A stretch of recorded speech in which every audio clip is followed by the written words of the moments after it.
ఓం మాతాపితృభ్యాం నమః సర్వేభ్యో మహాజనేభ్యో నమః. South India సర్వాధికారి యూట్యూబ్ ఛానల్కి స్వాగతం సుస్వాగతం. ఇప్పుడు మనం వచ్చేసి మాస ఫలితాలు రాశి ఫలితాల గురించి తెలుసుకుంటున్నాం కదా.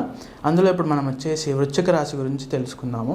ఈ వృశ్చిక రాశి వారికి ఈ మాస ఫలితాలు ఆశ్వీజ మాసం అక్టోబర్ నెలలో ఎలా ఉంటుంది, ఎలా ఉండబోతుంది, వాటి ఫలితాలు ఎలా ఉంటాయి అనే విషయాల గురించి అన్నిటి గురించి గురుగారి మాటల్లో తెలుసుకుందాం.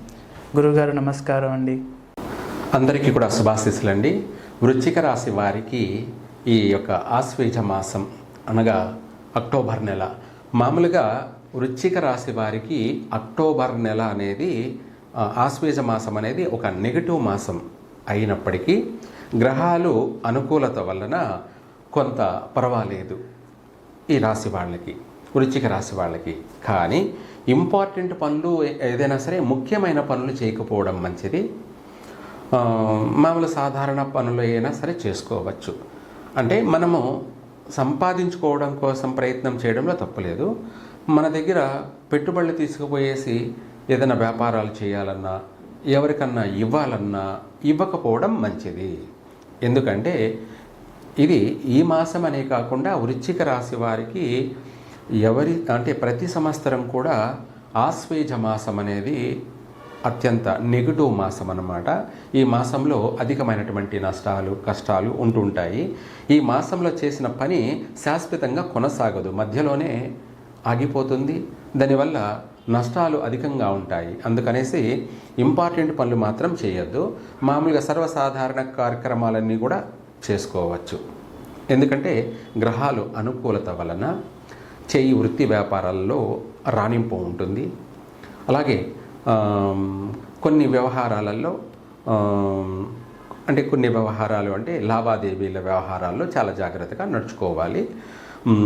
తదుపరి ఏంటంటే ఈ నవరాత్రుల్లో అమ్మవారిని విశేషంగా ఆరాధించండి, పూజించండి. ఇంకా కూడా మీకు ఆరోగ్యపరమైనటువంటి విషయాల్లోనూ బాగుంటుంది. అలాగే రావాల్సినటువంటి బకాయిలు వసూలవుతాయి. అవసరానికి ధనం చేతికి అందుతుంది. ఇదే కాకుండా ఇంట్లో కుటుంబ సభ్యులతో కాస్త కొద్ది రోజులు బాగుంటుంది, కొద్ది రోజులు మళ్ళీ విభేదాలు ఉంటాయి. అనగా ఈ మాసంలో కొంత సఖ్యత ఉంది, మళ్ళీ కొంత వ్యతిరేకత ఉంది అన్నమాట. రెండు విధాలా ఉంది. కానీ ఏది ఏమైనప్పటికీ పెద్ద నష్టాలు అయితే లేవు. అదే కాకుండా ఉద్యోగ ప్రయత్నాలు చేసేవాళ్ళు ప్రయత్నం చేయొచ్చు. ఆ ఉద్యోగంలో జాయిన్ కాకపోవడం మంచిది. తర్వాత చూసుకొని మెల్లగా చేరడం మంచిది. తర్వాత విదేశాలకు వెళ్ళాలనుకున్న వాళ్ళైతే పౌర్ణమి లోపలైతే వెళ్ళవచ్చు. పౌర్ణమి తర్వాత అంత అనుకూలం లేదు. తర్వాత తదుపరి ఇదే కాకుండా రియల్ ఎస్టేట్ వ్యాపారాలలో కాస్త జాగ్రత్త ఉండాలి. వాటి వల్ల కోర్టు వ్యవహార సమస్యలు, భూ వివాద సమస్యలు అధికంగా వచ్చే అవకాశం కూడా ఉంది. ఆరోగ్యరీత్యా మాత్రం చాలా జాగ్రత్తగా నడుచుకోవాలి. ఆరోగ్యపరమైనటువంటి విషయాలలో వస్తే కొంతమందికి కడుపుకు సంబంధించినటువంటి, పేగులకు సంబంధించినటువంటి ఇన్ఫెక్షన్లు అధికంగా అయ్యే అవకాశం ఉంది. చర్మ వ్యాధులకు సంబంధించి వచ్చే సమస్యలు అధికంగా ఉన్నాయి. తల బాధ, శిరోబాధ, కంటికి సంబంధించినటువంటి ఆరోగ్య సమస్యలు వచ్చే అవకాశం కూడా ఉన్నాయి. కాబట్టి వాటికి సంబంధించి చాలా జాగ్రత్తగా నడుచుకోవడం మంచిది. ఇదే కాకుండా గర్భవతిగా ఉన్నటువంటి స్త్రీలు చాలా జాగ్రత్తగా నడుచుకోవాలి. ఏదైనా గర్భస్రావం జరిగే అవకాశాలు ఉన్నాయి, అబార్షన్ లాంటి సమస్యలు ఎదురయ్యే అవకాశం ఉంది. వాళ్ళు తినేటువంటి భోజన పదార్థాలు ఏది తినాలో ఏది తినకూడదో చూసుకొని పాటించడం మంచిది. ఇదే కాకుండా ఎక్కువగా దైవారాధన చేయడం ఇంకా మంచిది. దీనికంటే కూడా చెప్పాలి అంటే సంతాన విషయంలో బాగుండడానికి, ఆరోగ్య విషయంలో కూడా చాలా బాగుండడానికి, మనకు అన్ని పనులు కూడా సమయానుకూలంగా నెరవేరడానికి ఈ మాసంలోనే కాకుండా ఎప్పుడైనా సరే ఈ మంత్రాన్ని ఒకటే పఠించవచ్చు. ఈ మంత్రం వచ్చేసి అత్యంత ఆరోగ్యాన్ని కలగచేస్తుంది, మనోధైర్యాన్ని ఇస్తుంది, అభివృద్ధిని కలగచేస్తుంది. ఇదే కాకుండా శత్రు వినాశనం చేస్తుంది. చక్కగా అన్నింట కలిసి వచ్చేటువంటి మంత్రం. ఈ మంత్రం కూడా ఓం ఆం హ్రీం శ్రీం సౌహ శరవణ భవ క్రోం స్వాహ. ఈ మంత్రము అత్యంత శక్తివంతమైనటువంటి మంత్రము.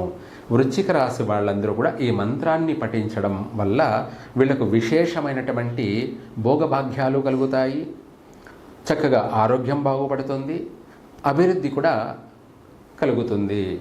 అలాగే మరొకసారి ఈ మంత్రాన్ని తెలియచేస్తాను. ఓం ఆం హ్రీం శ్రీం సౌహ శరవణ భవ క్రోం స్వాహ.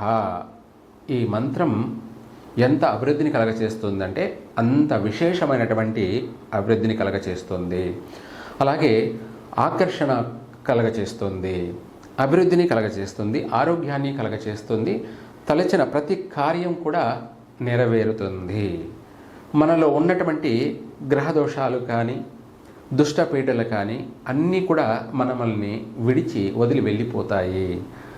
చక్కగా అందరి మధ్యలో మనము మంచి పేరు ప్రఖ్యాతులు ప్రతిష్టలు అన్నీ కూడా మనకు వస్తాయి. చక్కగా అనేక విధాల అన్ని రంగాలలో కూడా రాణించగలుగుతారు. వీళ్లకు వాహన సౌఖ్యం ఉన్నప్పటికీ ఈ ఆశ్వేజ మాసంలో నూతనమైనటువంటి వాహనాలు కొనకపోవడం చాలా మంచిది. ఉన్న వాహనాలనే పూజించుకొని వాడుకోవడం ఇంకా మంచిది. అలాగే వాహన విషయాలే కాకుండా ఏదైనా వస్తువులు, ఆభరణాలు, నగలు ఇటువంటివి కూడా ఈ మాసంలో కొనకపోవడం చాలా ఉత్తమం. తర్వాత కొనుక్కోవచ్చు. ఎందుకంటే ఈ మాసంలో కొనడం వల్ల వాటిని మనము చేజార్చుకునే అవకాశం ఉంది, పోగొట్టుకునే అవకాశం ఉంది, లేదంటే అవి చోరీకి గురి అయ్యే అవకాశం ఉంది, దొంగతనం జరిగే అవకాశాలు కూడా ఉన్నాయి. ఏది ఏమైనా సరే ఈ వృశ్చిక రాశి వారు కొన్ని విషయాలలో జాగ్రత్తగా వ్యవహరించడం మంచిది. అన్ని విధాలా కలిసే వస్తుంది. సర్వే జన సుఖినో భవంతు. అందరికీ చాలా వివరంగా తెలియజేసినందుకు ధన్యవాదాలు గురుగారు. అలాగే ఈ వృశ్చిక రాశి గురించి అందరూ తెలుసుకున్నారు కదా.